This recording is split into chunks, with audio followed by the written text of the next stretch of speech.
it's such a deeply personal process that, whatever you're feeling is going to kind of come up as you're doing it. And so what I learned, though, is that I could really lean in to that process even when I wasn't feeling inspired. That is painter Jess Velarde. Hi, I'm Bobby Brill, and on this episode of Creative Mind, we spend a little bit of time talking with painter Jess Velarde. And she is one of those artists you meet that has a tremendous breadth of accomplishment. She basically had always wanted to be a painter, but had a great career working as a photographer and interior designer, and then decided at one point, well, I'm going to go back to school and get my master's degree and become a painter. And that's where she is now. And it's really a great story and inspirational in that it shows that with the right kind of attitude and, of course, the right mindset, you can accomplish that goal of becoming a working painter. And Jess walks us through many of the things she's done, the approach of looking at this as a business, which is going to help her succeed. Because in reality, a lot of art is about being a freelance artist and having one part of your mind in the art world and one part of your mind in the business world. And she has some tremendous experience and tips when it comes to that. And be on the lookout for a special video episode where Jess walks us through how she built her website and built her online persona. And we've got some great tips for that that's coming up. So check in the show notes for that. And before we start with Jess again, please do hit subscribe on whatever platform you're listening to us in so you never miss an episode of Creative Mind. And here we are with Jess Velarde. All right, Jess Velarde, you're a painter, which is kind of that end-all, be-all, pinnacle, mountaintop type of artist. But you have a very long journey from being an actual working artist, what we all strive for really, to now becoming a painter, which a lot of people go, well, how do you make money as a painter? So you got 30 seconds. Explain how that whole thing happened. That's an excellent question. Yeah, I have a very roundabout journey coming back to painting. I knew that I wanted to do it from the time I was like 6 years old. I can never remember a time when I wasn't, I didn't want to be an artist. But I was really intimidated by painting. I was really afraid of being bad at it. And so I gave myself permission to try all of these other things, right? So I started doing a little bit of design work. I did photography, which is eventually what took off and became a full-time business, doing portraiture and weddings. And I liked it. But it wasn't what I really loved. It didn't kind of call to my soul like painting did. And yet I found myself, having a business with it. And I think a big part of that is that I didn't care about it nearly as much as I cared about painting. So I gave myself permission to fail, which is an ingredient that you need to actually succeed at something, ironically. So, But how does one pivot from I'm making money as a photographer. I'm doing weddings and portraiture, which, is a very lucrative business. You were working as a designer. You've done commercial interiors and art direction, kind of, those big, heavy names. But really to go to painting, which really seems like the most difficult uphill battle. What was it that was not fulfilling for you? I think, this answer is certainly going to be different for everyone, because when I was doing photography, when I was doing design, I had people who looked at me from the outside and said, oh, that's my dream. That's what I want to do. Meanwhile, I was sitting there, doing that work full time and looking at painters, saying the same thing. There's not necessarily like anything wrong with what I was doing. It was just wrong for me. I think with painting, there's something about the tactile nature of it. There's something about being able to work with my hands. It's very, very gritty and earthy and experiential. And I really found myself missing that. I think that's the part of the creative process that makes me feel most alive and awake to the present moment. And although I enjoyed certain aspects of photography and of design, most of it was computer-based or it was working with clients.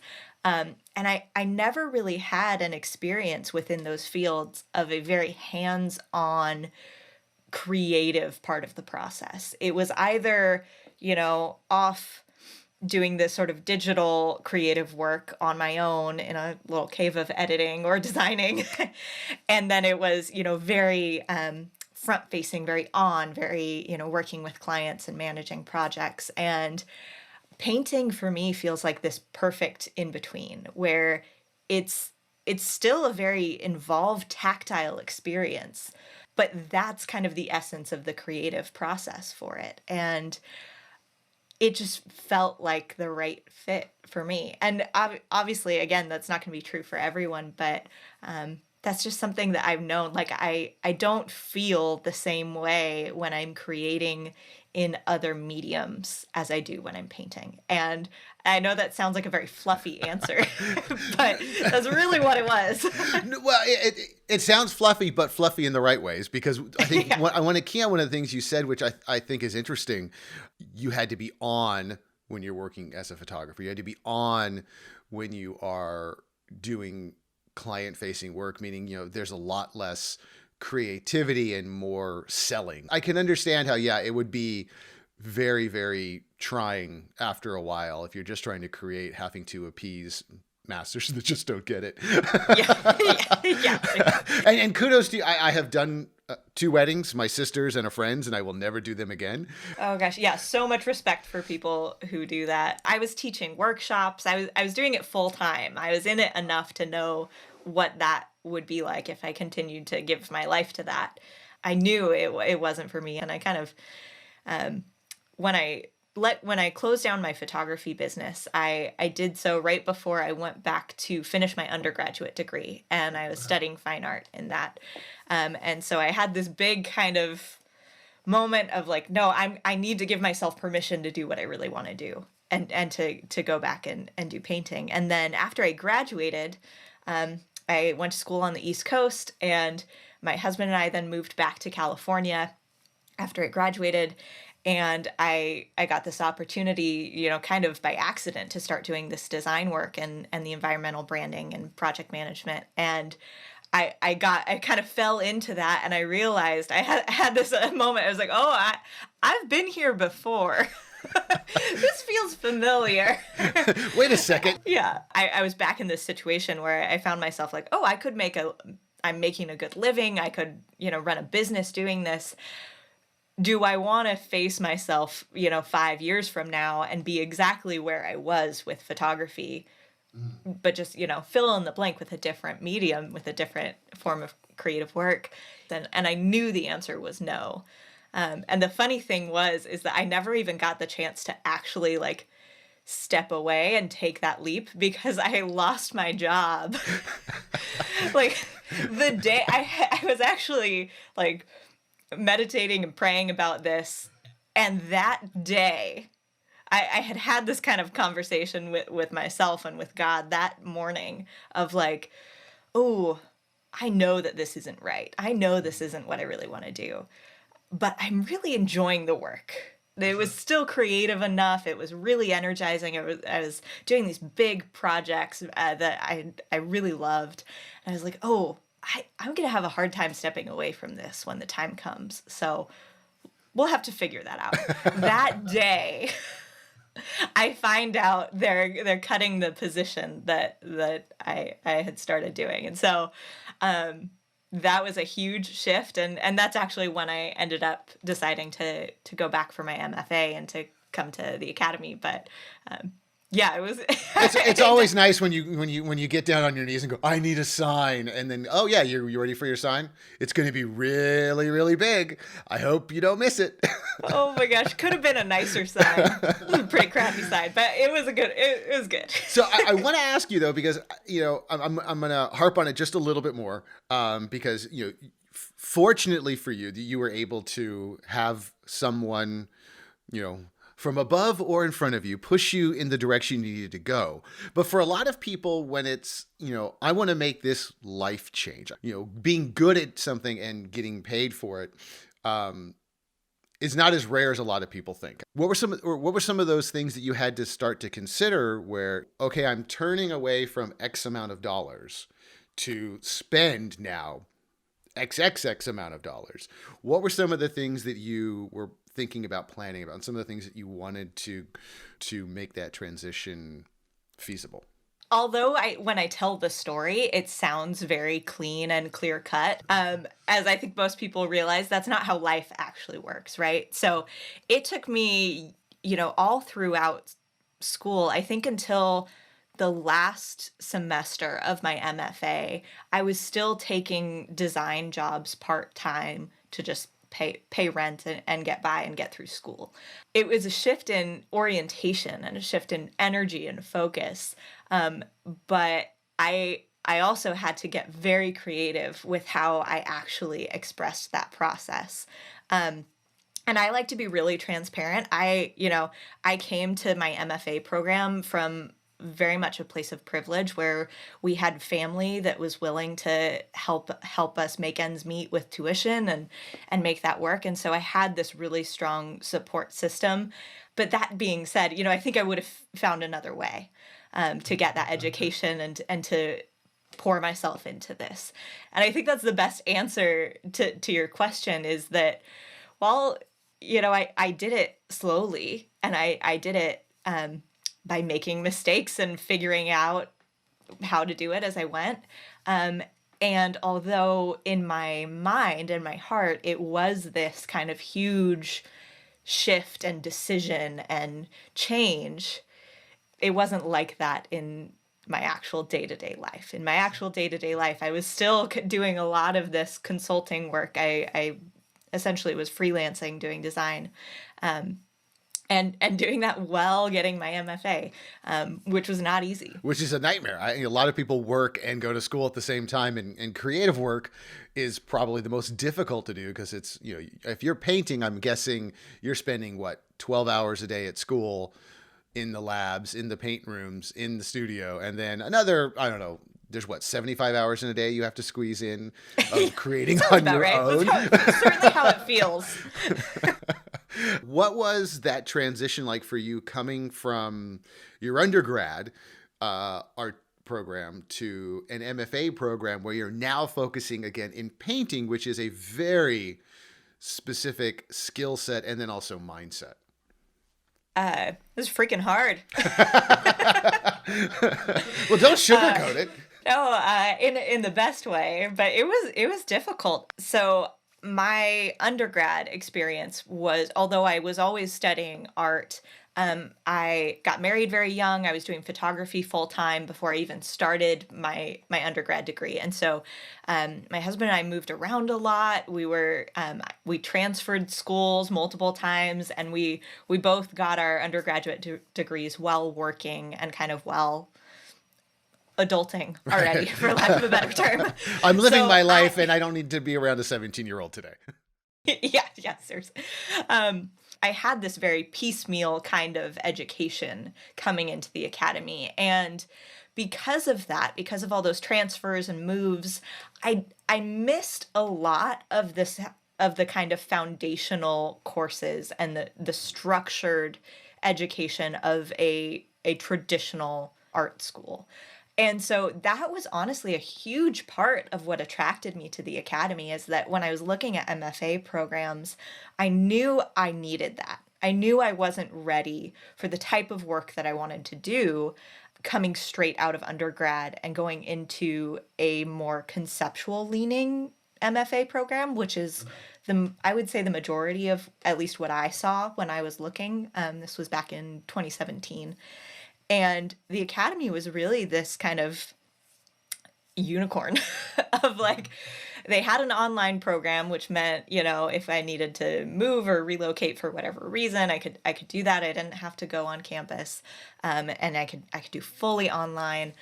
But they also had this really high value for a traditional academic approach and kind of covering the foundations in a really accessible way. Like anyone can apply and get in as long as you take the classes you need to take to get your work up to the standard, which is a very high standard. And so it felt very accessible for me at the time, even though it was a little intimidating because I hadn't had a lot of those foundational teaching elements. And so that's really what drew me to the academy in the first Talk about place. some of those foundations, because that is something very unique to the academy. But also, if you're trying to be a full-time artist, these foundations are so important.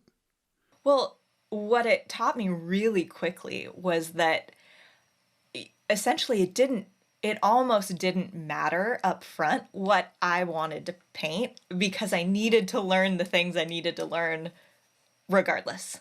So whether I am a super realist, figurative painter, or I'm doing, abstract landscapes, there are things you learn that transcend and cross over all of those different variations. And so learning about color theory, really learning how to see light and shadow and value, learning good drawing skills, all of those on top of learning good work habits, learning how to be diligent and have a good work ethic and meet deadlines and do all of those things that you have to do well in school.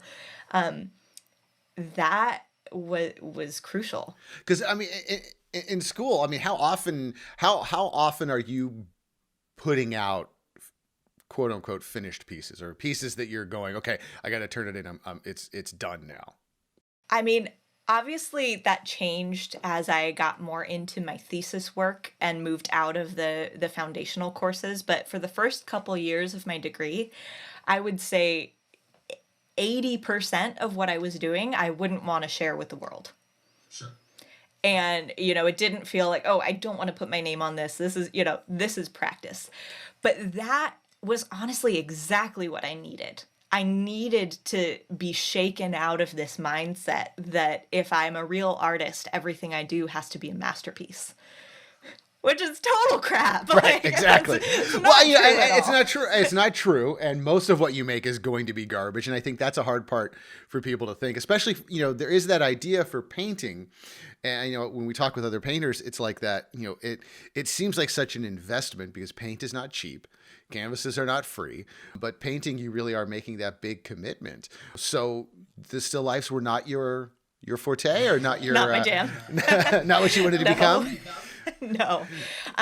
Honestly, most of what I did in those foundational courses was not my favorite. And still life painting was probably one of my least favorite classes, well, paradoxically being one of my most favorites, because it so challenged me in this process of learning how to put my all into work that I didn't really like because I didn't want to be a still life painter. And yet the process of doing the work, especially in still life where you have this very controlled environment of your subject, and you're really just learning how to see and how to paint that and paint what you see, and do it well. I grew so much in that, not just in my technical abilities, but in the mindset that I brought to the canvas. It freed me to be able to say, okay, I'm here to practice. And that is hard when you're using expensive materials. That is hard when you're used to this mindset that you have to produce an end product that is presentable or good or on brand. But it's so important to be able to see your work as a practice. So talk to me then, where did your path as a painter come from? How did you see yourself as a painter through that process to where you've graduated and you've done your thesis to, okay, this is what I want the world to see me as? Yeah, I'm still figuring that out very much.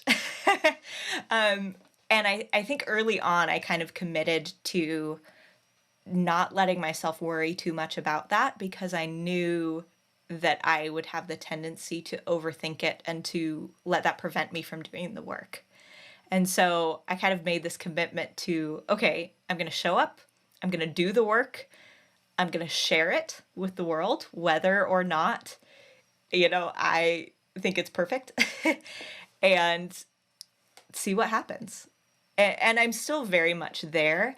But the beautiful thing is that as I've practiced and practiced, and a big part of this was taking the course Quick Studies, which is, if you're unfamiliar with it, it's 25 to 40 minutes of a timed painting, and that's all you have to do it. And you're supposed to bring it to as much of a level of finish, or at least, being able to tell what it is, recognizable finish as possible. And it will stretch you and grow you like crazy. And I, as I started out, I knew I wanted to do more looser, impressionistic representational work. But throughout my first classes, throughout my own experience painting, even before the academy, I really struggled to loosen up and to really achieve that kind of like effortless, minimal brushwork, very expressive, bold approach. And what I found as I practiced and really through doing quick studies was that came purely with experience. And so it was through just putting in that work that I was able to become the kind of painter I had always wanted to be. So if for anyone unfamiliar with my work, I do a lot of portraits. I do a lot of quick study portraits and a lot of florals. And then currently, and this was my thesis work actually, is a series of portraits of women seen through a veil of sheer flowers and foliage. So kind of like a double exposure painting of florals and figures. So clearly I don't, I stay in a very specific lane. But it's what I am interested in and what intrigues me and keeps me curious and keeps me working. And so that's where I am. That may change. Oh, I was going to say, I mean, that is the awesome part about being an artist that, that I think painting has so much of is you get to choose like, well, okay, I've done that. I'm going to move on. I'm going to pick a totally different style. I may throw a different medium in there. I may figure out something to say, where I think with some of the other art that's out there and the other mediums like photography, it becomes very trend spotting as opposed to creating. So now that you've graduated and, you've given some great tips on, what painters should look at, give me some, what was some of the hard parts for you working as a painter when you were in school and learning to be a painter? What was that good stuff and that really hard stuff to overcome? Oh yeah, I think the biggest one kind of overlaps a lot of what we've been talking about. But I think for me it was shifting from this paradigm of working out of inspiration towards a mindset of just showing up to the canvas like I'm showing up to work every day. And that is, that doesn't mean that painting is not a deeply creative, personal, exposing kind of experience. It still is. But I realized that I could do it when I was tired or angry or frustrated.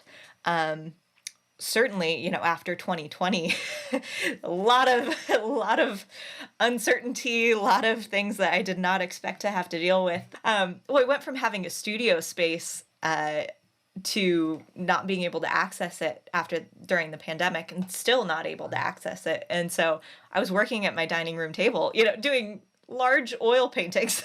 So not something I would recommend, but so working through these really less than ideal circumstances, and doing it for doing school, I don't know that I would have worked through what I worked through at the canvas, at the easel, had I just been doing it on my own.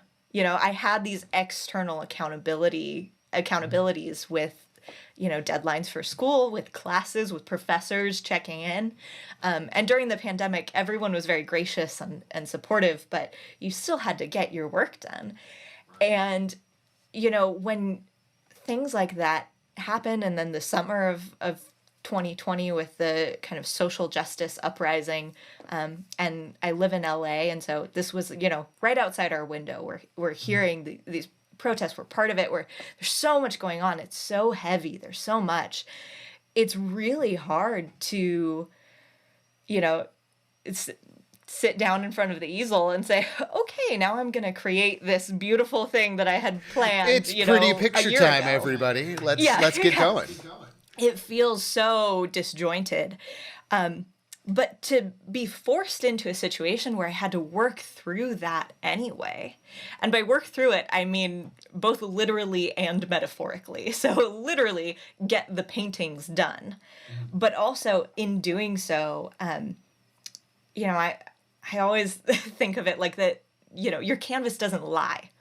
You can't show up and paint. It's such a deeply personal process that, whatever you're feeling is going to kind of come up as you're doing it. And so what I learned, though, is that I could really lean in to that process even when I wasn't feeling inspired.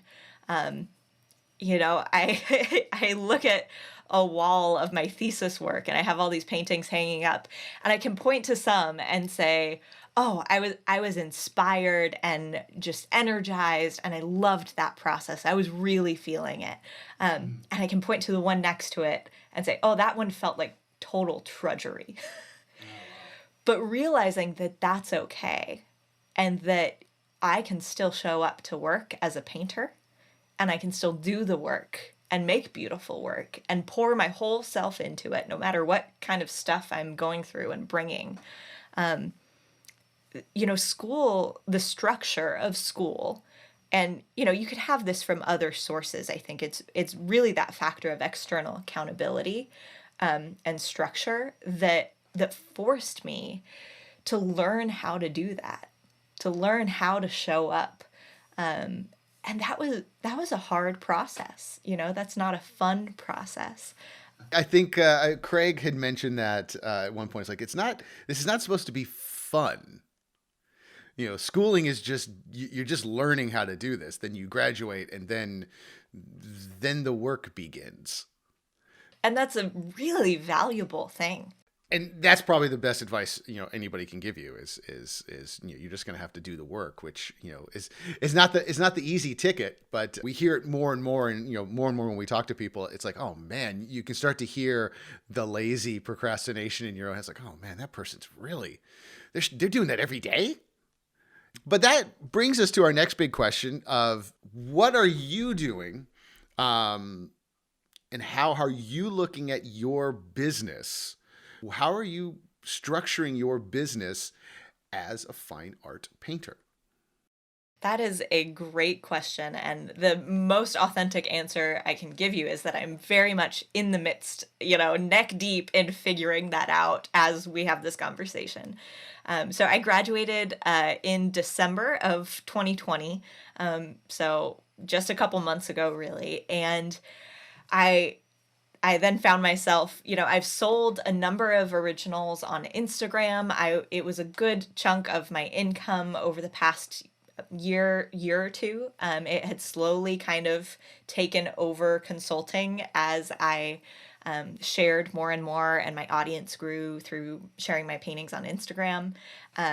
Finally got my website up and going. So slowly kind of like making that shift. Again, very messy, very slow.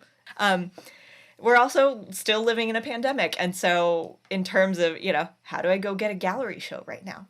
I have no idea. So, I'm going to figure that out. And so right now I am in the process of moving what has been a very spontaneous, very informal business model. So just selling work on Instagram based on inquiries that I get. If someone DMs me and says, hey, is this available? I'm like, sure, can you do Venmo? Right. That's been what it's looked like. And it's been really cool to see the all the work that I've put into sharing my work. It's like, why do people use these apps, right? And it's, yeah, on one hand, it's connect with people in real life, but that's probably not most of it. Probably a good chunk of it is to, make you feel something, make you feel a certain way, to be inspired, to find something cool. And so people really are on there looking. They're looking for someone doing something cool. They're looking for something to inspire them. And, what a good place to be as a painter. We're forgetting that Instagram is not that old and selling art really is. But how has the non-traditional route of, you even just beginning to work on Instagram and this online presence, how has that worked for you? It's brought me every opportunity, outside of school, every creative opportunity I've had around my art, whether to, I have had a couple of shows, a few different collaborations, certainly a number of commissions. All of those have come from Instagram. Really? Yes, like 100% have come from sharing my work, because otherwise no one knows. Even people I'm friends with, it's not like I walk around with a billboard, like sandwich board of like, I am a painter, like you don't have a couple canvases in your trunk, you just go, hey, 16 by 20. I mean, 8 I by 10, usually whatever do, you want. but yeah. But really, it's so, I think it's essential for anyone working out, even if you do have gallery representation. But where I'm moving now is to kind of formalize this process. So I'm working on building my own online store where people can, see what I have available and purchase it directly from my website. And that's going to be launching in March, and I'll let you know how it goes. Well, kind of the answer. I'm thinking we may talk again, because I think having people see your process, the good and the bad and the ups and the downs, has to be interesting. But I'm going to ask you this again, because even though you answered it, it just seems so flabbergasting to me as somebody who went through this process 20 years ago. Are you really fine? It's really as simple as, hey, I like your picture, I will give you money, send it to me. 100%. Really? Yeah, that's it. Yeah. And so I haven't been advertising that my work is available, though. And so I feel like that's an important distinction to make for people listening and watching, is that, this was really just a process of me wanting to kind of, establish a practice of sharing the journey online. That's what Instagram has been. And the beautiful thing is that that's really resonated with people, and then people have liked my work and inquired about it, and I've made sales that way. So it's been this very accidental, kind of organic process. And that, over the last year has really grown to the point where, starting out, I would cover a grocery bill with that. And then eventually I was, paying rent. But it's really kind of amazing that, I've put in this work of sharing my process and my journey over the last 4 years. And now I'm at this point where it's like, oh, I can put my stuff up on a website and make it available for sale. And I have this audience of, going on 15,000 people who are interested in that work. And obviously, a much smaller percentage are going to be the ones who actually follow through with that and purchase something. But that's an opportunity that, we didn't have 10, 20 years ago by any means. And so it's that direct access, not only for people to collect your work, but for you to bring them in to the journey of your work. So the things that an artist statement might accomplish in a gallery show, you have the opportunity to do that on such a personal, intimate level with people. And that is a really rewarding experience that I've really enjoyed. And so I can't imagine doing this without a tool like that. And obviously, times will change, technology will change. Instagram changes all the time. Nothing is guaranteed, but it's that kind of direct connection that I think has been the most valuable thing for me. And now that you've got this tool and we have this ability to, talk to anybody in the world and show everybody in the world what we're doing, What does a career look like to you? When your mind, what is the goal? And granted, that goal could be for next year or 10 years. But what is the goal for you now as a working painter? That's a great question. I have kind of two very distinct answers to this. One is to be a working painter and be making a good living on this, doing it full time. And I would love to have, gallery representation and to work towards that. And that's something I'm going to be working on. But even just to start, even this year, my main priority is probably going to be creating work and selling it directly to collectors on my own website. And so, the way that I think that plays out is in this very kind of seasonal cycle of creating work, marketing it, making it available for sale, and then doing it again. And so different artists do that very differently, but that's kind of the model that I'm looking at this moment. And my goal is to work towards, that being that being all I'm doing. That being said, in the long term, I would love to have kind of a more community-based career. Eventually, I want to start an arts collective and a studio space where people could have memberships and come join and be part of a more kind of tactile, tangible community. Obviously, that's in a post-pandemic world, in a physical space. And so hence the, long-term goal. But the best parts of this process for me have always been within the context of community and within the context of doing this in proximity to other artists. And that can be a really hard thing to find. You have a lot of spaces that are either extremely accessible, but they're very not very serious about craft or about the arts, like your wine and paint nights or whatever. Yeah, absolutely. Yeah. Which are not bad. Yeah, there's a place for that, Yep. but it's very different than, going for your MFA. And you find community here too when you go for an MFA or you go to art school, but not everyone can afford that either. And so there's this kind of gap in the middle where there's not a lot of access to creative community and art education. And I would love for my career to be oriented in some way around filling that gap. I don't know exactly what that will look like yet, but it's definitely on my radar for the long run. Well, it's interesting you said that because that was one of the things that I think a lot of people from the outside looking in, like I'm not an artist, but I see artists and I'm related to somebody who wants to be an artist. You see a lot of artists also teaching and educating and leading workshops. And that's a massive part of the process. Not only for, income, but it does help you get better by explaining what you're doing. And, teaching after you've graduated is pretty standard and not to be poo-pooed. Not at all. And I think, that's a part of the journey that I think I would enjoy too. That's something I want to do. And I think you're right. You learn about your craft and your own work in a very unique way when you're teaching. And I had this experience with photography of, it's one thing to do it. It's another thing to be able to teach it. And sure. That's something that I value, that learning that would come with that.